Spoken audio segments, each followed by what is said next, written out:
go.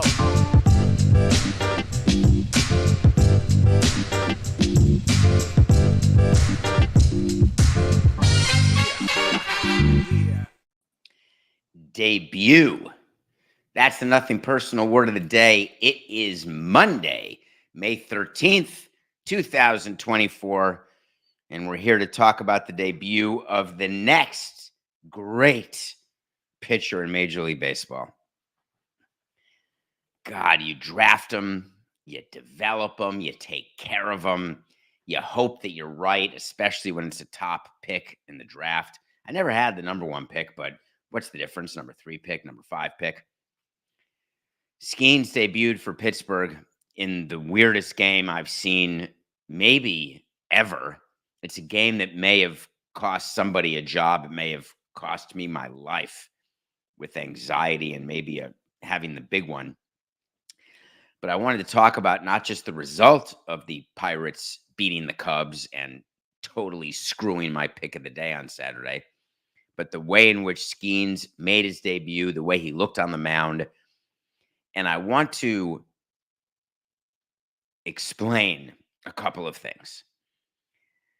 When a pitcher comes with great fanfare and with a great expectation that he is going to be an ace, most pitchers, when you bring them up, you're hoping for innings, you're hoping for command, you're hoping for not a tight sphincter, you're hoping for anything that gives you any indication that over time that this can be a performing major league pitcher at a low salary. That's what we're looking for. When we bring up our top pitching prospect, you're hoping for immediate impact into your team's performance that particular year. You're hoping for the proverbial shot in the arm. The Pirates are the Pirates. Skenes comes up. They choose the date. Starts against the Cubs.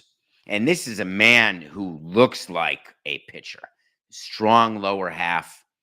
He's got 4+ pitches, the number 1 of which is his fastball. He throws it 100 miles an hour plus every time. He has a splitter sinker that people are calling a combined pitcher, a splinker.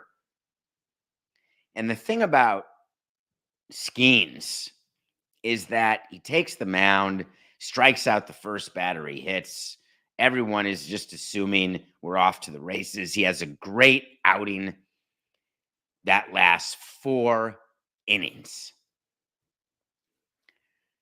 What a change that has happened in baseball in terms of innings pitched, in terms of times through the lineup, in terms of expectations for your player.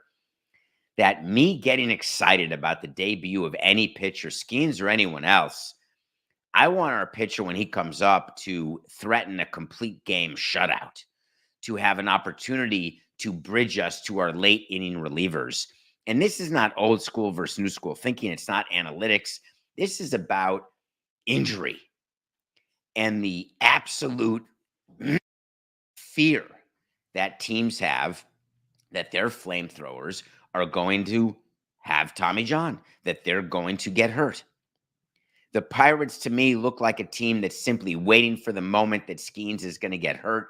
They put him out there. They're going to protect him in a way he couldn't have even gotten the win. He didn't get through 5 innings. Now, wins, not important to people of the new generation. Analytics doesn't matter if a pitcher wins 4 games, 10 games, 8 games. Incorrect. Every front office in baseball looks at pitchers and wins because it means they've gotten through 5 innings, that your offense has gotten an early lead, that your bullpen is able to hold it. It is the sign of a good team when you've got starting pitchers who get wins. It has been summarily dismissed, much to my chagrin, the pitching wins category. But you have to understand how executives do it, how GMs and presidents do it. They don't look at middle relievers with their wins. Well, that reliever went 7-3. No. We look at starters and their wins. We look at closers and their blown saves. We look at middle relievers and their rate that inherited runners score. All the other stats, all the other interesting things that have been analyzed and that are available to all front offices none of them have forgotten what the core is. So Skenes, something else happened during that game that made me laugh, actually, Coco, the 2.5-hour rain delay. And there was another game with CB Buckner, the 3-hour rain delay with I think it could have been the Cardinals. Do you know what we do during rain delays? It's funny. Rain delays are spent. Players, we offer them, you can take off your uniform. We're happy to wash it. They have other uniforms they can put on. Some of them shower. We put food out. There's games that they play. The updates come from us, from operations. If you're the home team, if you're the road team, you're constantly walking over to the umpire's room or to the home clubhouse. Hey, what's the update? Imagine any other sporting event where consistently there is a break in a game and you don't know how long that break's going to be. How exactly do you keep mentally strong? And so the result of what baseball does is they give us a warning. Hey, looks like first pitch is in 35 minutes. And the way that we do it is we explain to the fans, we need that much time to get the field ready. That's what we always tell. So look for that in a rain delay. No. The reason why they need that much time is that all of the pregame routines that players do, all the different stretches, all the different food consumption, all the different foibles that players have, they have to start all over again, no matter when the rain delay is. So the Cubs-Pirates game gets delayed. Meanwhile, the Cubs scored 7 runs on 3 hits that game, and they ended up still losing to the Pirates. So my conclusion about Skenes, as I think about what we'll all do, which is follow every single one of his starts, is that he has a chance to be an above-average starter. He has above-average stuff. He has an above-average body, above-average strength, above-average in every pitchability category, just learning about his heart and his heartbeat and his mentality. But so far, so good. Will it make a difference for the Pirates this season? No. How about Senga? Did you see what happened with him this weekend? Kodai Senga is a pitcher for the Mets. The Mets have a new manager, that guy Mendoza. You know, he hasn't pitched, Senga. He's got issues with whatever injury he has. Something came out yesterday that I don't see too often, and I wanted to get it into your head in case we ever see it again, because it was the single greatest horse hockey interview of the weekend, was Mendoza talking to the press about Senga, saying that he's not ready, but he's not injured anymore. Senga's not pitching bullpens or doing live BP or getting into minor league games, starting his rehab, because he's decided that he's not ready because he doesn't like where his mechanics are, and he refuses to face live hitters until his mechanics are right. And Carlos told this to us in a very matter-of-fact way in a Q&A with one of the Mets writers. And it reminded me of how we had to deal with certain players and certain agents as they came back from injury. We had a protocol. We had our own system. And it's not that it was the Marlins way. This is a commonly used system of how to ramp up a player coming off injury. And it was us telling the player what the schedule was for the player. You're going to throw from 60 feet this day. You progress to 90 feet on flat ground, 120 feet on flat ground. You get on the mound. You throw BP. You just throw a bullpen session.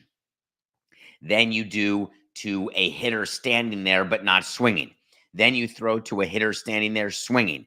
And then you go to a minor league team and you do a rehab start. You build up your innings, build up your pitch count, and then you're back playing. And that's for players who don't have a spring training, who get hurt the way Senga was hurt. What the Mets are saying is that Senga knows his body better than anybody else, and so we're going to wait for him to give us the go-ahead. Here's the issue. And this is not a Japanese player issue. This is not a Dominican player. This is not a college player, a white player, dark player. It doesn't matter. There is a new way to deal with players, which started right toward the end of my career, which was you tell us, how do you feel?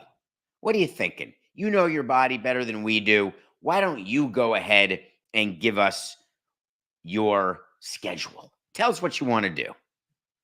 The reason why I never subscribed to that is until I understand the motivation of a player or the type of person the player is, and even if he's your own player, and again, this is not about Japanese players, but even if he's your own player, you still don't know that much about what's inside your player. You learn over time, but you need to have years with that player.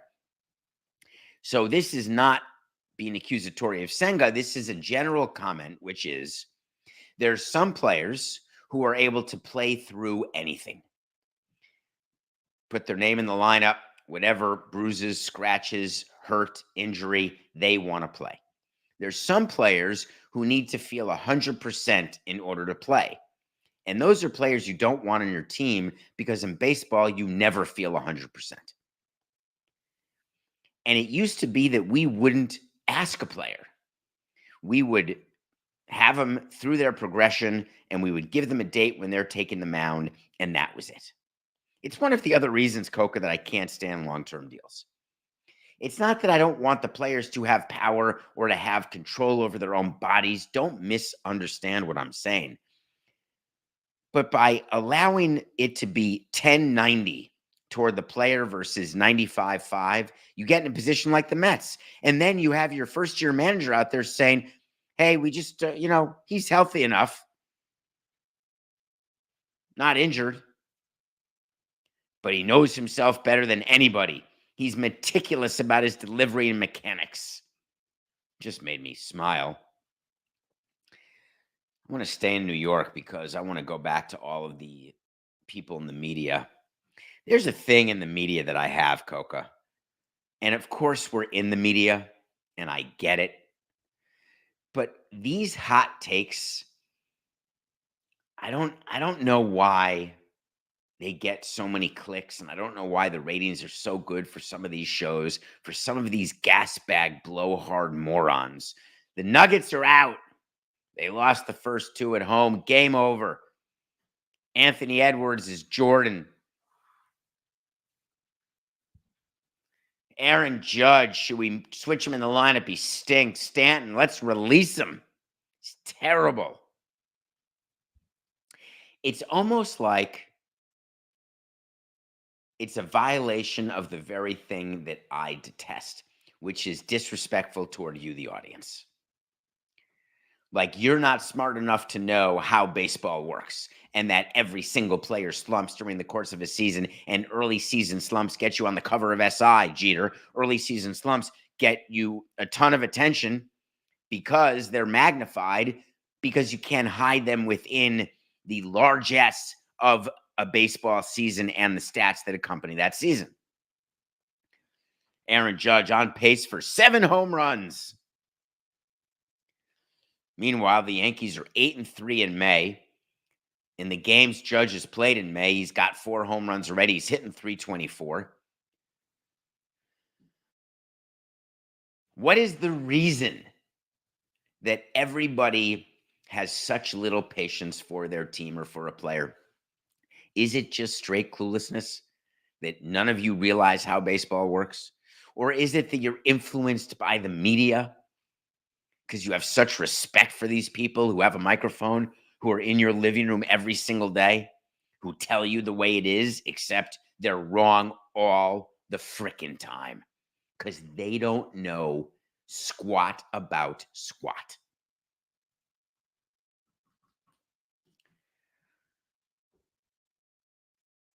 Remember when I talk about what I would need my GM to do? When you're hiring a GM and you're thinking about how do you add value? Some GMs are hired, like the Marlins GM is hired to install a system that may or may not work.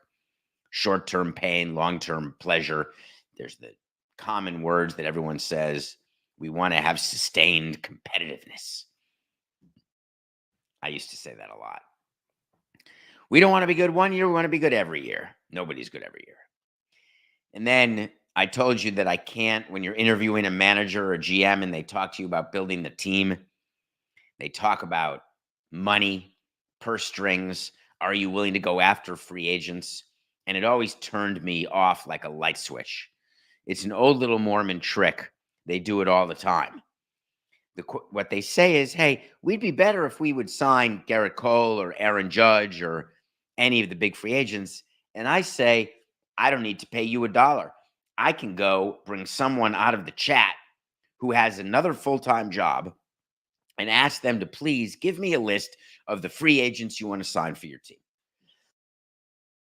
And the list they'll come up with is the list of the best players, because that's all the media gives you in these articles. Let's rank them right now. The top 20 free agents for the class of 2025. Who cares? I want a free agent that no one's talking about. Give me Seth Lugo. Seth Lugo was given $45 million over 3 years by the Kansas City Royals. It was a move that was, ooh, that's a lot of money for Seth Lugo. That's a very common response because it was a lot of money for Seth Lugo. What has he done to show that he's going to be a starter and a $15 million player? Well, Seth Lugo is a Cy Young candidate almost 2 months into the season. Hottest pitcher in the game yesterday or sometime this weekend. He struck out a career-high 12. His ERA is 1.66. No one looks at ERA. Oh, yes, we do. That's the type of free agent signing that you want. Seth Lugo. But, David, what happens if he stinks the rest of the year and he still has $30 million left to go? Here's what happens. He's Blake Snell. That's it. There's no more downside. Seth Lugo is now an example of a successful free agent sign for a team that went off the beaten path. I was happy about that. I wonder whether Dodger fans get upset when they go to game or when the team's on the road and Ohtani doesn't play. The Dodgers played in San Diego. I think San Diego won a home series against the Dodgers, first time in forever. They won 2 out of 3. People in San Diego are jacked up. Arias got a walk-off RBI. Everything is so exciting again in San Diego. Meanwhile, I think they climb back to 500, whatever. What interests me more is that Ohtani took a day off with what the Dodgers were calling back spasms. And what they said is that he's fine, but we just held him out, and then they used the word, which is a great word, precautionary. I never really liked holding players out of a lineup for precautionary reasons, because just keep playing until you can't play anymore. If you can't play because your back hurts, then don't play. That's fine. Not playing, back. To not play and have the reason be, listen, we just want to make sure that everything's good. It's a baseball season, folks. You play every day. You're never going to be good. I need to do something this week. I don't know if I should publicly announce it. Coca. Stu Gatz is writing a book, and he asked me to help him contribute to one of the chapters, and I've completely blown it off. I have to get it done this week. I may get it done this week. The irony of Stu Gatz releasing a book that you're all going to buy that he didn't write makes me laugh. Levitard and I spoke this weekend. Levitard was doing his part, and he asked his friends, Stu Gatz, and I use that word extraordinarily loosely, to do something. And I have to write about Ohtani. I wonder what I'll say about him. Is he worth $700 million? Well, it's not really 700, but it's 700 notionally. But is he worth it as a DH? He's leading the league in every category. He's an MVP candidate at DH. DHs have a hard time getting into the Hall of Fame. DHs have a hard time justifying their salaries. He went from being a two-way player to literally a half-a-way player. Doesn't play the field. One of the highest paid players, if not the highest paid player in the game. I don't know. We'd have to think about it. Coca, you do not give me the David Ortiz. Is David Ortiz in the Hall of Fame? I think Big Papi is in the Hall of Fame. I think I watched that induction. I can't be sure, but I think he is. And Edgar Martinez, there are some DHs in the Hall of Fame.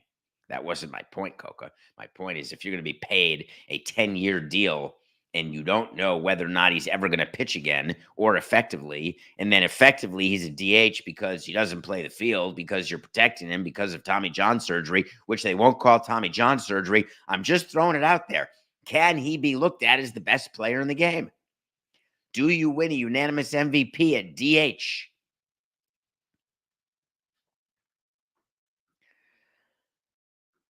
The New York Knicks got their ass kicked this weekend. That series is tied at 2. Denver, Minnesota's tied at 2. Let's talk about something that happened in the Knicks, not relating to the game. I love that Jalen Brunson did not make excuses for the loss.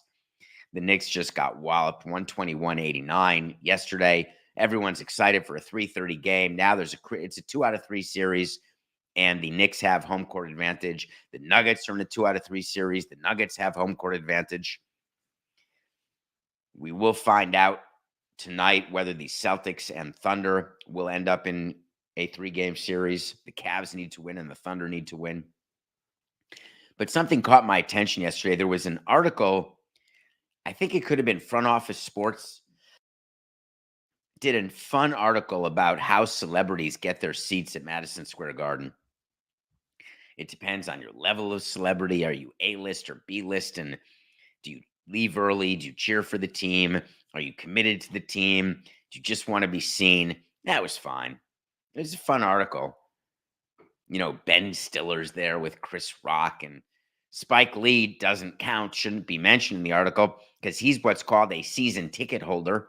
He pays for his tickets, always has. He's had front row seats since the early 90s. But what caught my attention is what happened with Charles Oakley. Charles Oakley is a player who used to play for the Knicks in the 90s.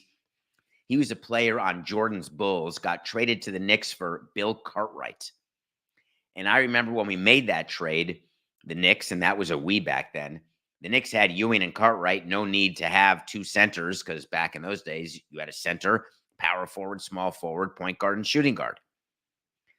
Now everyone's a swing. You don't know who's what on the court. Charles Oakley has had some issues with James Dolan, and it turns out that James Dolan will not allow Charles Oakley into the Garden. Facial recognition, all of which he's allowed to use.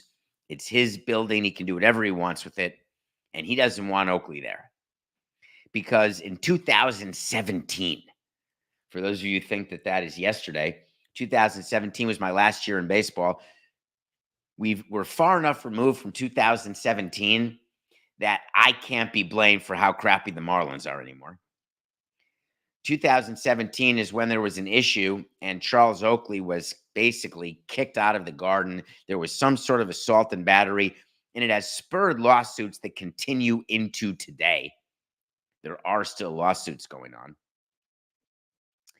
And what I was thinking about is if I had a player suing me, would I have that player invited as an alum? Because you've got Starks and Bernard King and Allen Houston and Latrell Sprewell. Patrick Ewing's been to a game or two, and they're all cheering on this Knicks team. They're all thrilled with this Knicks team. Everything's exciting. Oakley is a big part of that 1990s run. Very important part in a front court with Mason and Oakley. And the answer is, as much as I want to get on Jim Dolan, there is zero chance that if a player is suing me, and Charles Oakley is suing Dolan and the Garden for assault and battery, there is zero chance that that player would be invited back into my arena. And I was trying to understand why fans would have a different view. Do you hang out with people who are suing you? Have you ever been sued? That means that someone is accusing you of doing something that violates their rights, that has caused damage, and they're looking for money from you. Oakley came out and said, all I want is an apology. That's it. If MSG would just apologize and James Dolan would just apologize, I will accept their invitation and go back and be a part of these games. To which MSG came out and said, apology? You're not invited to games, dude. We're not apologizing. You're suing us. They're absolutely correct. Does it make you sad that you don't see Oakley? Does it make you feel that it's pathetic that he's suing the Garden and Dolan for, you can go look on video what happened. To call it assault and battery, I think, is a bit of a stretch. The case has been dismissed. It's been refiled. It is a straight loser case. I have no idea why Oakley is pursuing this, other than his view that he's trying to get money from Dolan, which he'll never get. Dolan, on principle alone, will not settle this case, nor should he.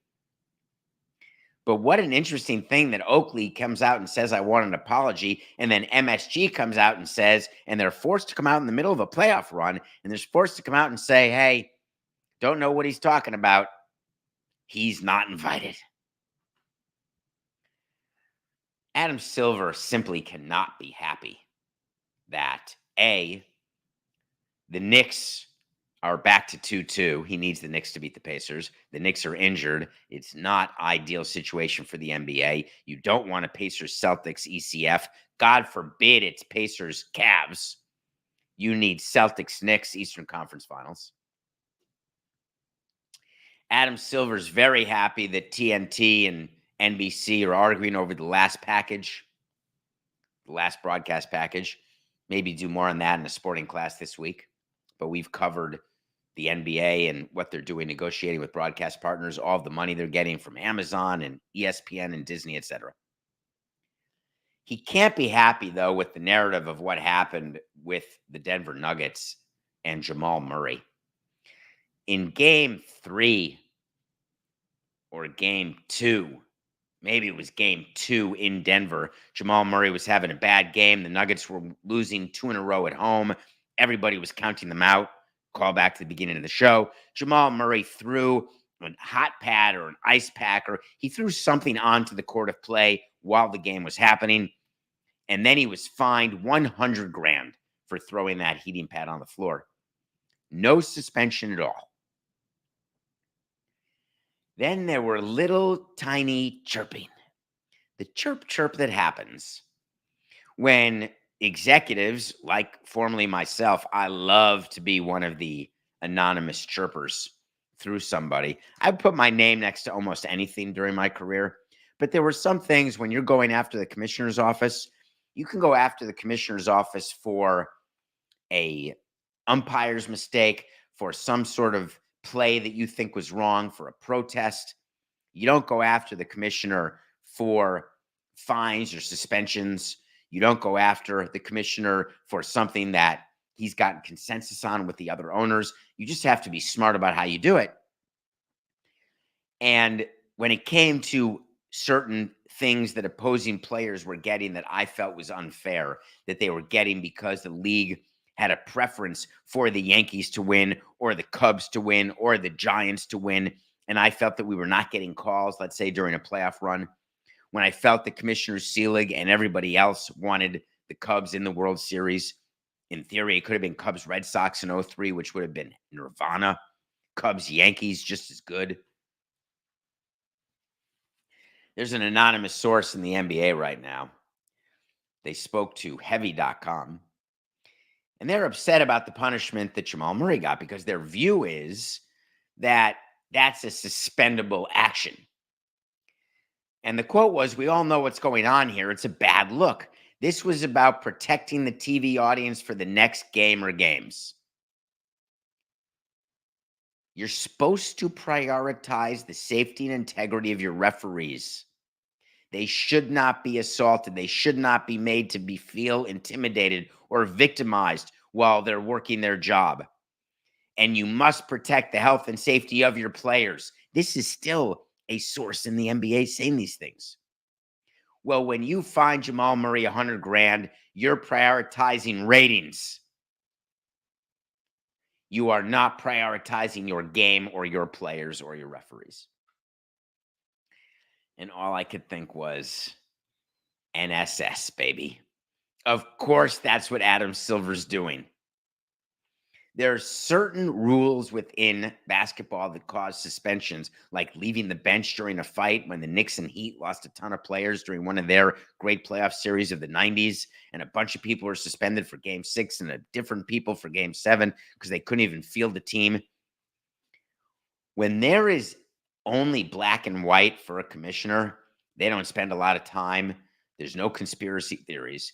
But when it's gray, that's when you open yourself up to this type of analysis, this type of sourcing. And here's the funniest thing about it. It's exactly right. If the Nuggets had been up 2-0 when Jamal Murray did that, Jamal Murray would have been suspended for the following game. With Jamal Murray and the Nuggets down 2-0 going into Minnesota, they were not going to suspend Jamal Murray. They need that series to go longer than 4 games. That's number one. Number two, now it's going to go at least 6. They want the Nuggets in there as the reigning champion. They want the Nuggets in the conference finals. Minnesota and their whole ownership squabble between A-Rod and Mark Lowry and Glenn Taylor, they've had a nice run. It's a good step for them. That's enough. The quiet part being said out loud. It's interesting, isn't it? All right, let's take a break, Coco. When we come back, I'm going to review the new Kristen Stewart movie and then talk about Mat Ishbia. I love you, Matt. I'm so happy. I'm so happy you signed your guy to that contract. It's perfect Monday morning fodder. We'll be right back.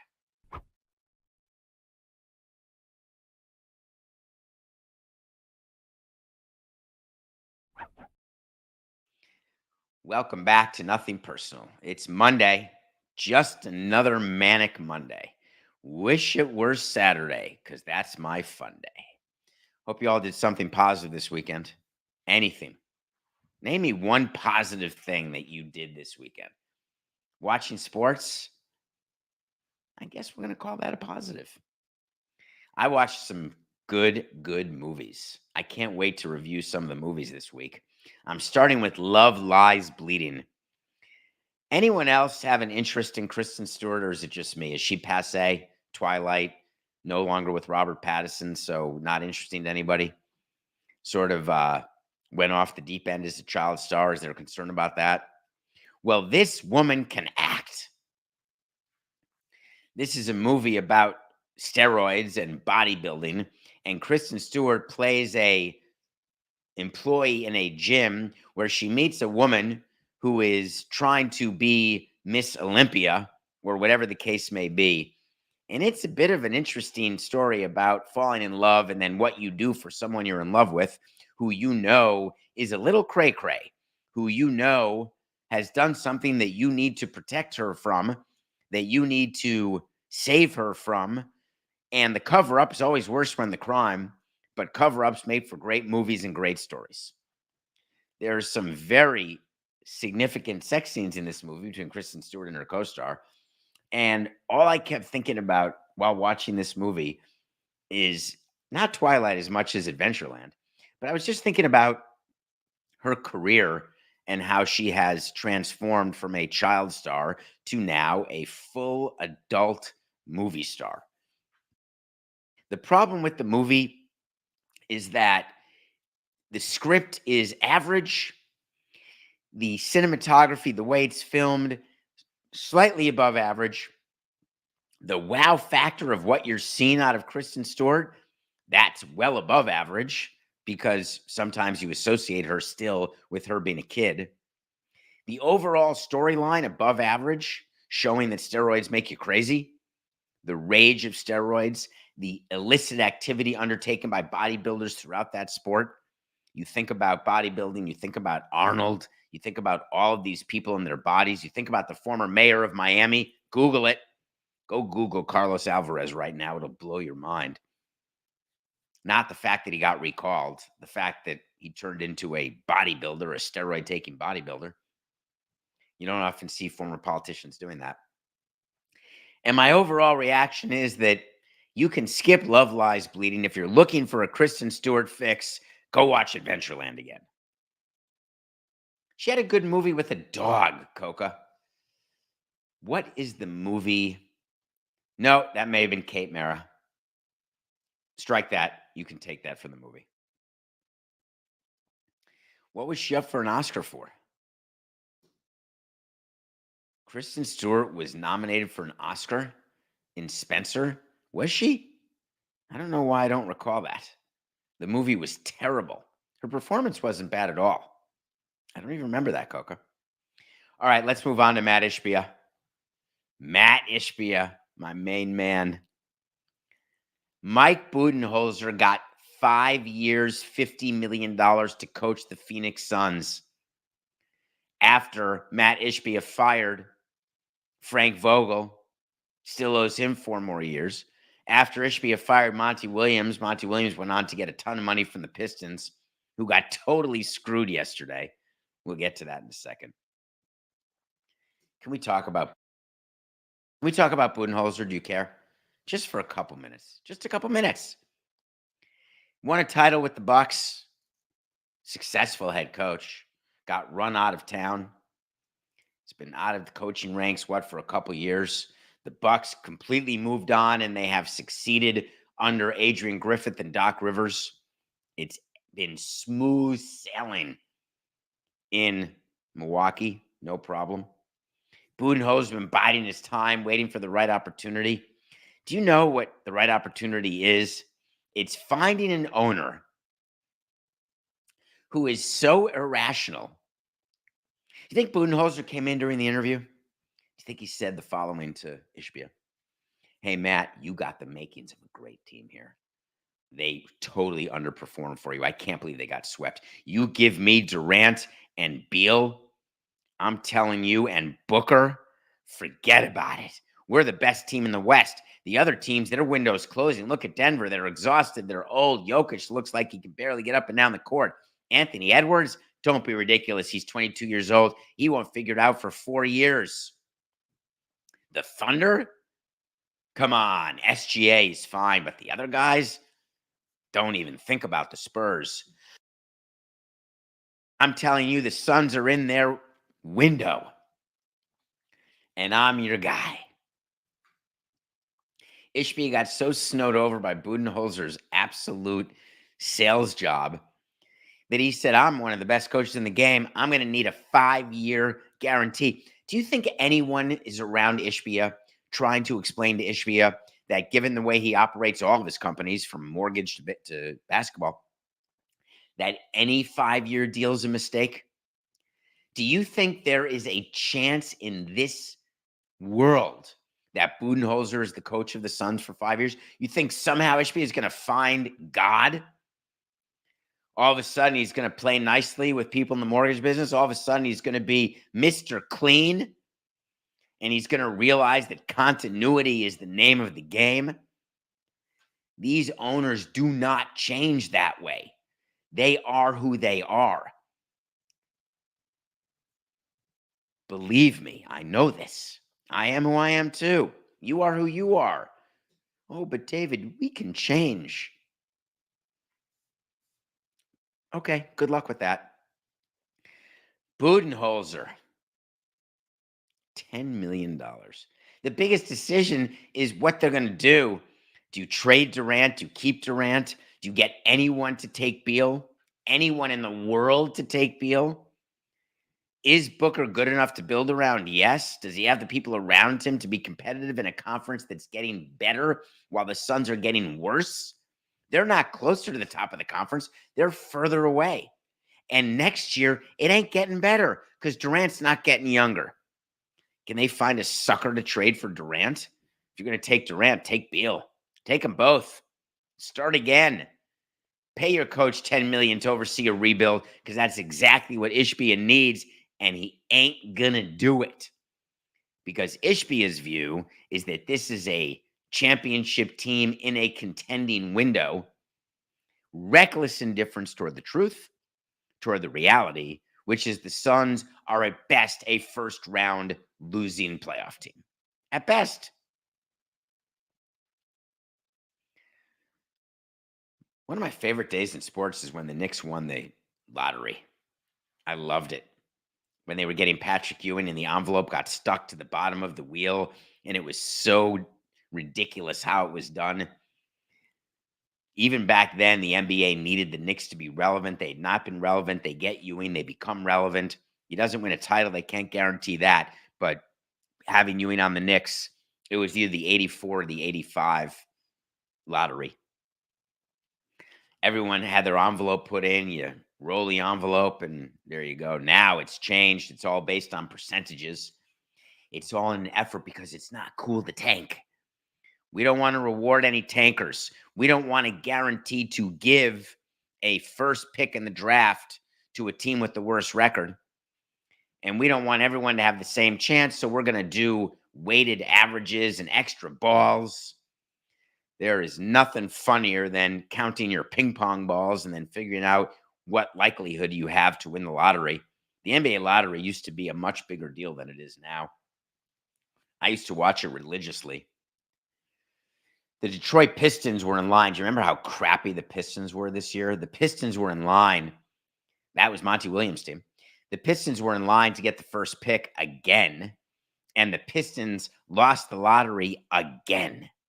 That is 2 years in a row they had the worst record, and they didn't even fall to the number 2 pick. They're down at 5th. And in the NBA, that could mean that your rebuild isn't going to work as fast, or that you're not guaranteed to get Zion or Bryce Harper or Paul Skenes, whatever the case may be, or Victor Wembanyama. I don't know who the consensus number 1 is in college basketball right now, or the consensus number 1 pick who could be international Coca. Do you know the consensus number 1 pick? I mean, experts, quote unquote, experts say it's a very, very bad draft. Thank you, Coca. That's funny. Very, very bad. Alex Sarr from France. They're going back to France for a Victor Part 2. I like that. Experts are saying bad draft. Does that mean that there will be no performing NBA players who come out of this draft? Or does it mean this is the perfect opportunity for a team not to win the number 1 pick when they should? The fact that it means when they say it's a bad draft that there's no franchise-altering stars, that, of course, would indicate that everybody who drafts knows what a franchise-altering star is going to be, and they take them immediately in the first round because you'd never have a franchise-altering star that comes out of anything but one of the top 3, 4, 5 picks. Those are franchise-altering players. What a bunch of horse hockey. If I'm Adam Stern, I want something different. If I'm Adam Silver, I want something different. I want experts to come out and say, we have an exciting draft. Every pick 1 through 30 is going to be interesting. Make sure you tune in because he doesn't want to lose any ground to the NFL. You don't want experts coming out and saying your draft isn't good because that means no one's going to care when it happens.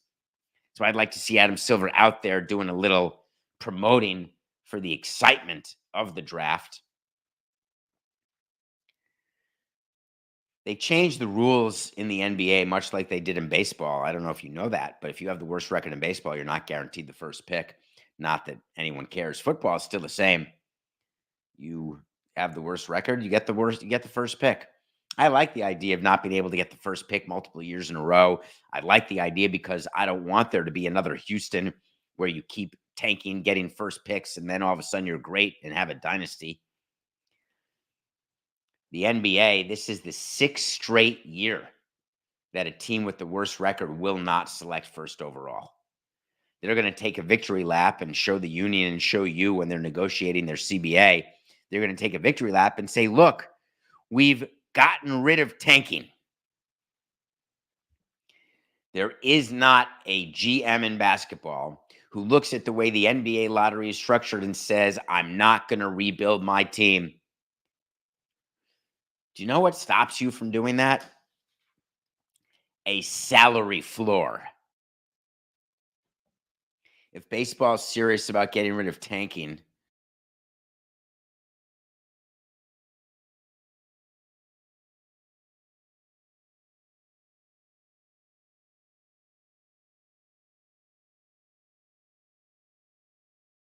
because there are not 23 teams. There are not 23 teams who are going to sit around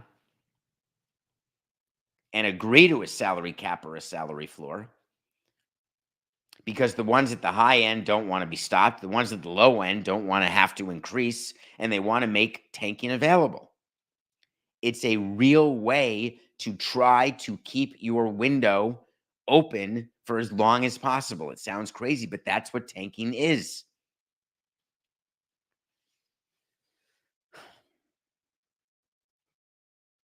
Way to go, Atlanta Hawks. I'm really happy for you.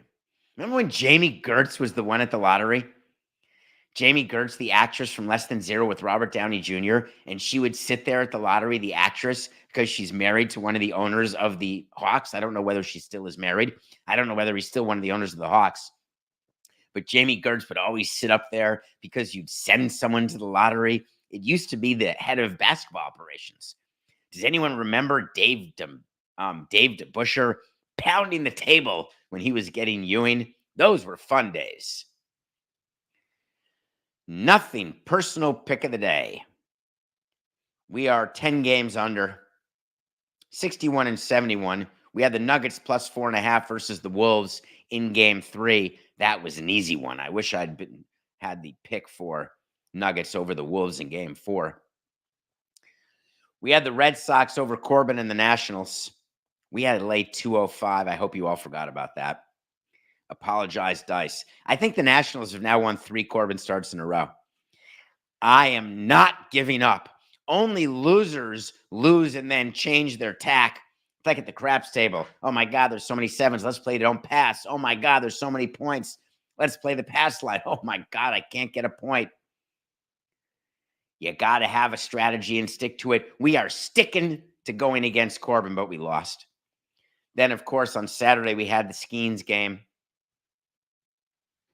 We had the Cubs beating the Pirates. 6 bases loaded walks. 6 of them. And the Cubs lost. I would have fired somebody, I think. I really think I would have. If I had a game, not about gambling. I didn't bet games when I was in baseball, of course. I wouldn't even go into a sports book. I still don't go into sports books in Vegas. Old habits die hard. If you can't throw strikes, you don't get to be in my bullpen.